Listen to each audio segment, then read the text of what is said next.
Hi everyone, and this is episode 3 of my podcast Sex, Love and Spirituality. And my guest today is beautiful Piyalee. Piyalee, can you just introduce yourself in a couple of words to Oh, I our wasn't listeners? ready for it. It reminds me of that HR thing. Say something Yes. about yourself. Well, I'm Piyalee. I'm a software engineer from India. Currently, I'm living in Serbia, and I'm a single mom as of now. So, yeah. Yeah, that's a good introduction. Thank you, Piyalee. So please tell me, why have you moved to Serbia and why Serbia? When I first came here, I came here for work, and then I fell in love with the city. I just saw the city, I felt that instant connection. And then I also realized that this is a place where it's a perfect blend between the Indian philosophy, which I'm used to, and the Western philosophy. Mm. So the family values are there, but also the freedom is also there. So that really made me feel that, okay, this is some place where I can think of bringing up my child. Amazing. So you had your child in mind before coming Yeah, here, of course. Yeah, because obviously he's an important part of you. bringing being a mom, it's always like you keep every decision you make, you keep thinking of your child, like Okay. what is best for the child. So have you checked out some schools? How easy it would be for him to study here? Is he going to an international school? No, Serbian school, local Serbian school.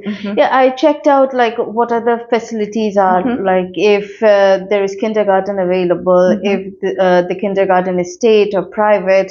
Also, I had to check the affordability, Yeah. what is affordable, international schools, if there are a few international schools.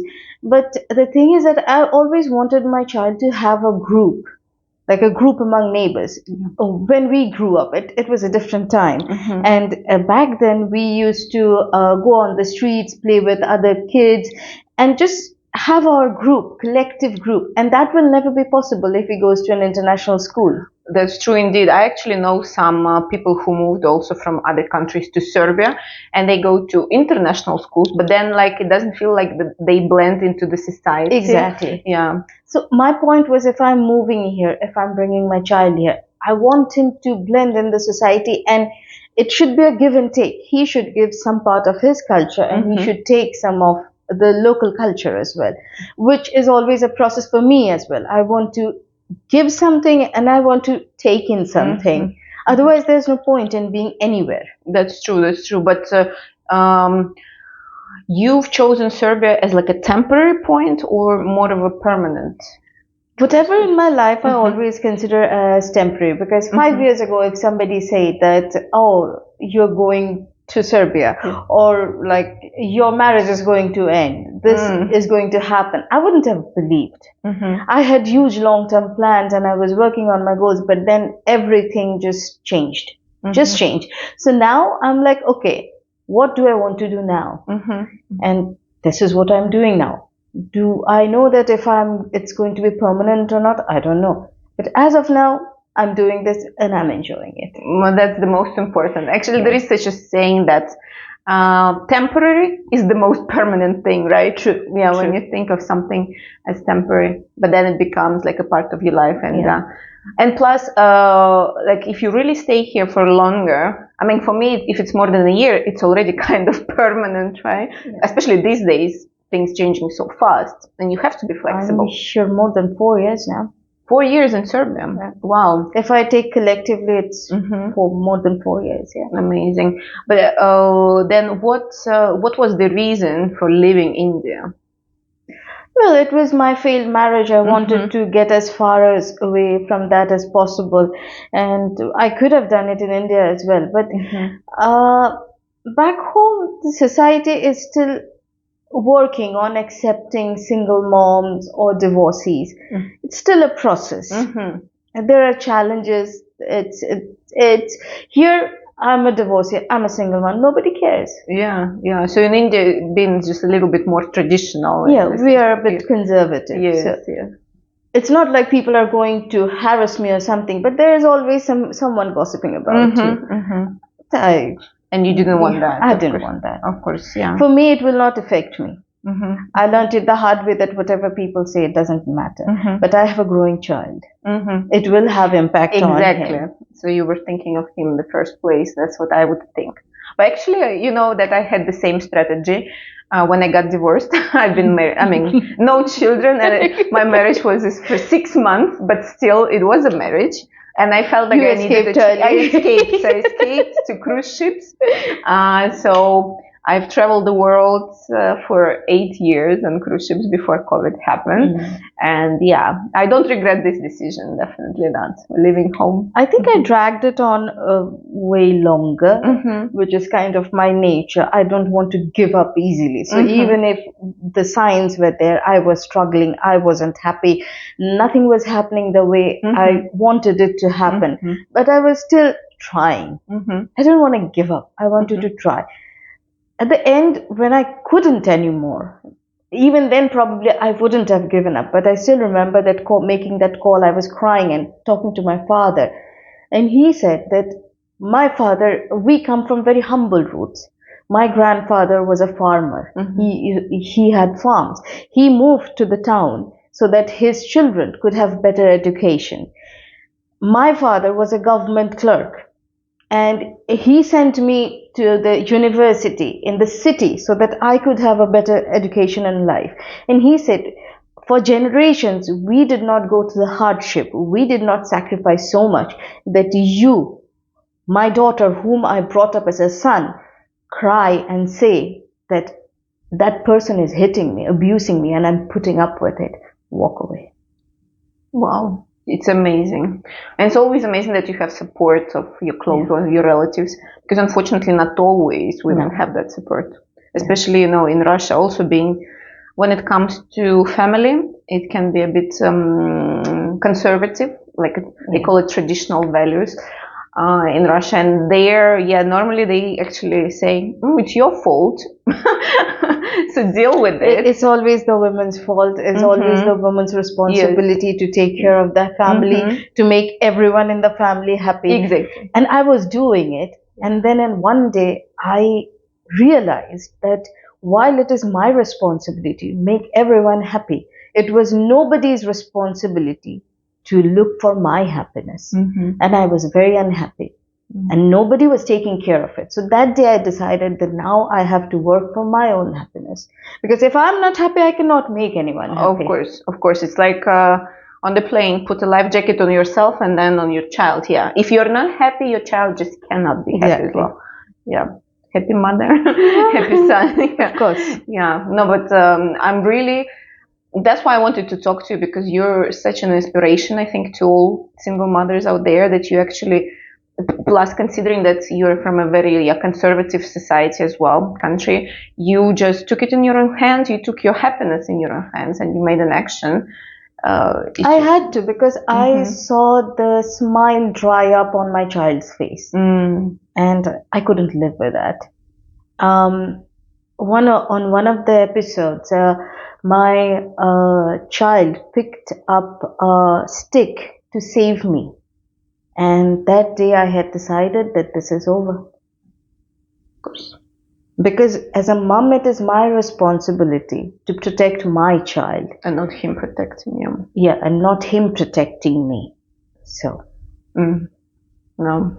Horrible times, but yeah. At least it's in the past. It is in the past, and I mean, look at you now. Look at your son. Yeah. Amazing. His smile came back. When he laughs, it's just like the biggest satisfaction that I can have, that, he's happy. That's all I need. Yeah.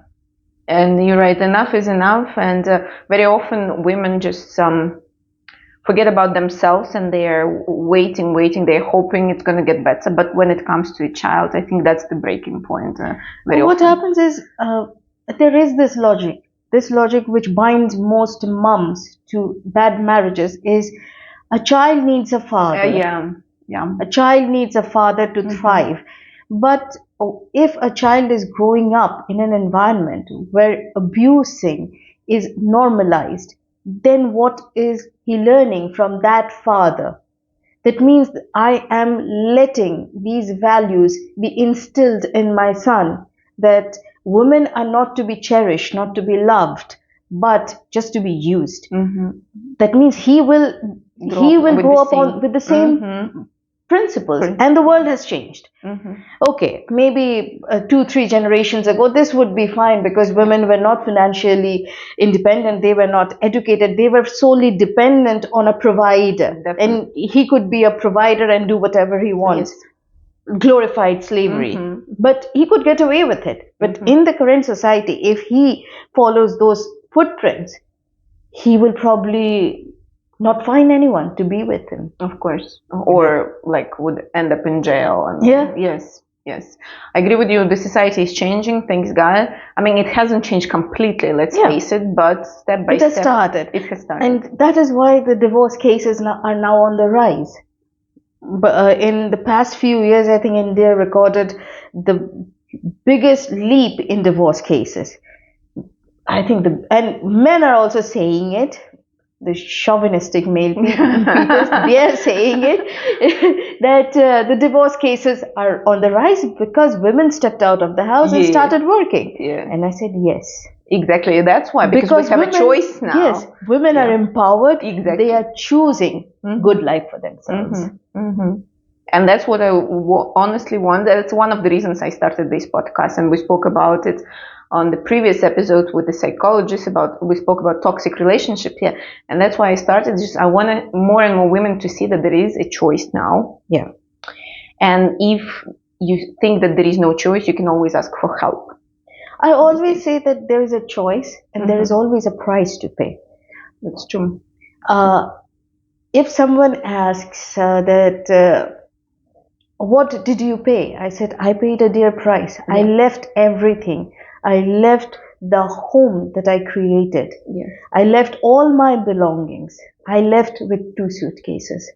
Everything I had, not just possessions, because things which I owned, money, okay, I can let it go. But the memories associated with things, gifts, which are like tokens of well wish from all my friends and family, I had to leave behind everything. That's a huge price I paid. But plus, on top of those material things, you also left your parents, your friends there. I mean, of course, these days we can communicate through video messages, but still, it's on I mean, now your parents cannot easily help you. For example, you need to go somewhere and you want, like before it would be easy to bring your son to your mom, right? Yeah. And now you cannot do that. Well, it wasn't like that because my parents lived in the town. I lived in the city. They were 200 kilometers away. I always say that I left my home when I left for my university. That's when it was done. But still they were near. Mm-hmm. I could just take a bus, get a cab and get there. Mm-hmm. Now it's at least 24 hours before I can reach. Anything happens to them or anything happens to me, they can't even come because they need a visa now. Mm-hmm. So there's nothing they can do. They're scared about it. And I'm like, okay. But this is also one thing good about here, that I could build a family here. Mm-hmm. I have friends who think of me as a family. Yes, that is a very positive thing about here, that people are open, people are very friendly and helpful. Just because I'm a foreigner, I look different, I speak different, they don't shun me, they don't look at me with suspicion. They're curious, they approach me, talk to me, and then it's a hug. It's amazing. Yes, that indeed is true. Serbian people are really friendly, and I felt it too. I felt really welcomed, despite the fact that there are so many Russians here. But surprisingly, no Serbians complain about it. They actually really they do a little bit because the rent went up. Yeah, they the prices went up. Yeah, that's the only reason. Other than that, always good experience. Super friendly. If that didn't happen, the inflation and the rent, especially the rent, no one would have complained. Yes.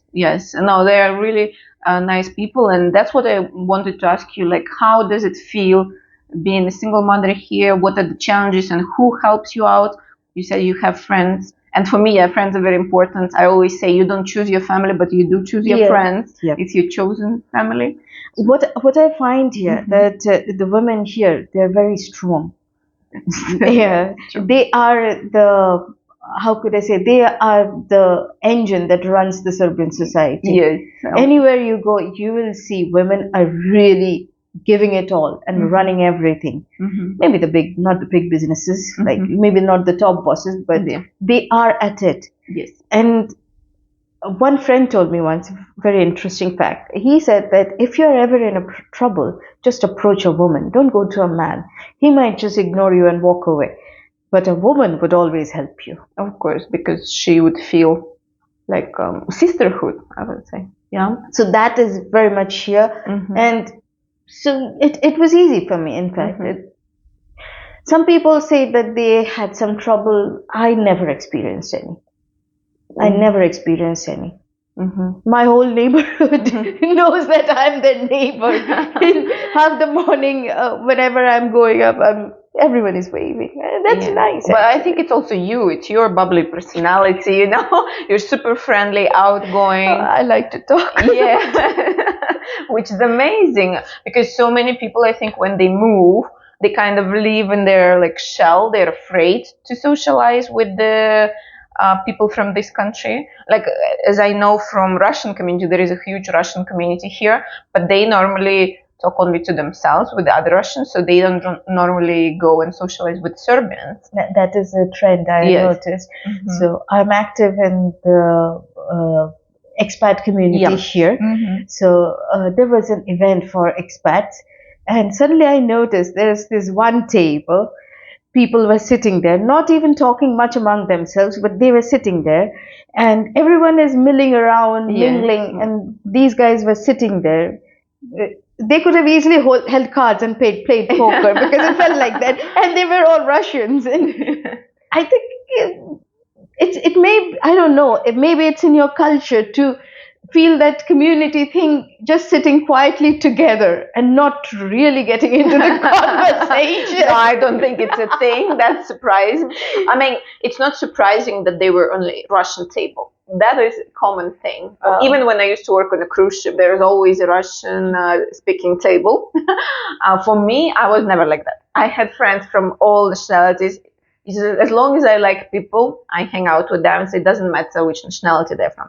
I think for Russians, it also can be that they are afraid.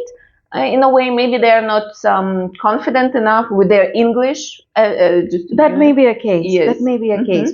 I once... and I think they want to, but they're just afraid because they are perfectionists. You see that? That happens. That happens. Well, apart from you, you know, I have two more Russian friends. Yeah. And for Maria, I really had to pull her out. I still remember one day I was very happy about something, very excited. I wanted to share it with someone, and she was right in front of me. I go up to her and I want to say, she looks at me and very surprised and said, "Yes, you want to say something?" Yes. Yes. She was so shocked, like, okay, we are neighbors, we barely talk, you want to share something? Yes. You see, that's the issue in Russia these days. I would say maybe 20, 30 years ago, neighbors would actually talk and they knew each other. Now, younger generation, like my generation or even younger, they don't even talk to each other. They don't even say hello to their neighbors. I mean, that's the maximum, is hello. And that's why I think she might have been surprised, because we're a little bit of a closed nation. Yeah, and you know my habit of sharing food. Yes. It's amazing, thank you. And after you left, there was Nikita. Yeah, by the way, we used to be next door neighbors. Yes, that's how we met. And when I did the same to him, he was like, "You are giving me food?" Food, not poison. Yes. So yeah, they're just not used to it. I would say, and especially younger people who are more into, I don't know, life on the phone, they don't even know how to communicate these days, it feels like sometimes. I think that's across all countries. Yes, that's true. That's true. But plus, Russia, of course, being a little bit closed in showing their emotions to strangers. I mean, as soon as you get to know Russian people, they're super open and friendly. I believe if in your cruise ship there would be Indian table, there wouldn't be one Indian table. It has to be two Indian tables. More than that. There has to be at least two. One for men, one for women. We don't sit together. No, there were plenty of Indian tables. I'll tell you why. Because Indian is always in top 2 or top 3 nationalities on a cruise ship. Yeah, so it's at least 100 something crew members. So yeah, that was lots of Indian tables. But they would be segregated by sexes. Mm-hmm. You see, you see, like each country, I guess, has its own peculiarity. exactly. But, I have been always like this odd woman out. Most of my friends are men. And I do have a boyish tendency, and I really cannot fit into that proper woman, calm, quiet. But I think it's because, as you said, your father raised you as a boy. And then the education you got in IT sector, I mean, back in the days, it used to be considered like a male job. Yeah, any job, any engineering job was a male job. Yeah. My father drew the line when I said I wanted to study mechanical engineering. He said no. That's not happening. That was when his lenience just ran out. No. Not happening. It's a bit too much. You're Bit going too much. Not mechanical. Yeah. You are going into IT. Okay, fine. But IT had the most girls in our batch. Yeah. We had of all the faculties, we had the most percentage of girls. So I think most fathers were thinking alike. You see, well, because it's one of the best jobs these days, one of the best sectors to work. I mean, you're so flexible, you can work from anywhere. That is like working from home. Yeah. Well, earlier it used to be better. Now I do have to wake up in the morning, get dressed, and go out. So you're one of those people who liked COVID days? No, actually not. I loved going to office before COVID, and then COVID happened. And then I realized, even in the beginning, after the office started, I wanted to go to office. But then slowly I realized that it's very comfortable when you can just wake up in your pajamas and start the laptop and start working and take a break, have a coffee, and still working. That was the best. Yeah. It is the best indeed. I also work from home, so I get it. But sometimes you want to dress up and go out. It's a good thing. I can always go out in the evening. That's true. That's true. You like doing that, and I'm happy you do. So, by the way, when getting settled here in Serbia, like when it comes to the language, for example, was that an issue? I mean, obviously for your son it's easier because he's younger. He picks up language like that. What about you? For me, I'm still struggling. I can go to the piazza and buy my stuff. I can go to the restaurant and order my food. I know my food. I can carry out basic conversation about the weather and stuff. But that's where it stops. And if I'm reading it and I know the context, I'll get it. I'll get it. I get most of it, but I have trouble speaking. So I'm still struggling. But it's not mandatory that I have to, because most of the people, even if they don't, it's like my Serbian in reverse is English for them. Yes. So even if they can't speak, they do understand. Yeah, that's what I was surprised about in Serbia, actually, that English is enough. Because I started studying Serbian here in the beginning when I moved. Then I'm like, actually, I understand. It should be easier for you, for me it's easy. I understand quite a lot. And then I thought, like, but the English is enough too, because people speak English here, which is surprising because in Russia it's not like that, obviously.